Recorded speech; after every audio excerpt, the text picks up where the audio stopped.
ایک بات تو کلی طور پر واضح ہو گئی، کیونکہ عمران خان نے نہ شاہ محمود قریشی کو نہ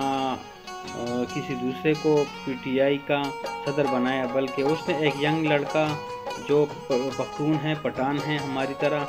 اس کا نام گوہر خان ہے میرے خیال میں، کیونکہ کل میں نیوز میں سن رہا تھا، تو اس کو پی ٹی آئی کا صدر بنایا۔ اس سے آپ اندازہ لگا لیں کہ وہ جس طرح موریثی ایک کام ہوتے ہیں، بیماری ہوتی ہے کہ ایک خاندان سے آ رہی ہوتی ہے، اس کی مثال میں آپ کو اس لیے دے رہا ہوں کیونکہ نواز شریف بھی سیاستدان ہے، تو اس کا بیٹا ہم پہ اس کا بیٹا ہم پہ حکومت کرے گا، پھر اس کا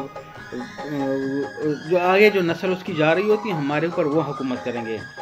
ہاں، جس طرح بھی مولانا فضل الرحمان ہے تو یہ ہم پہ حکومت کرے گا، اس کا بیٹا آئے گا، پھر اس کا بیٹا آئے گا، تو اس طرح یہ مسلسل ایک سسٹم چلتا رہے گا۔ ابھی جس طرح بے نظیر تھی، بھٹو تھا، بے نظیر تھی، پھر زرداری آ گیا، ابھی بلاول بھٹو،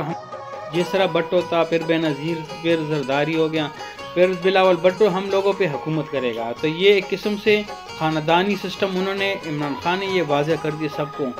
کہ مجھے کوئی لالچ نہیں سیاست کے ساتھ۔ اگر وہ کرتا تو اپنے بیٹے کو لاتا اور سیاست میں وہ اپنی جگہ پہ، کیونکہ وہ جیل میں ہے تو اپنی جگہ پہ بیٹے کو لاتا، لیکن نہیں، اس نے بولا کہ میں نے آپ کو ابھی کھلے میدان میں چھوڑ دیا، اور کھلے میدان میں آپ کو کلیئر بتا رہا ہوں کہ میں خود اس چیز کا میرا اس کے ساتھ کوئی غرض نہیں۔ ہاں،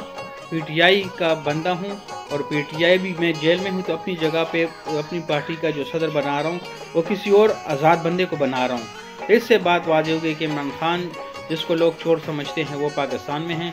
اور ان کو بول رہے کہ یہودی ایجنٹ بھی کہا جا رہا ہے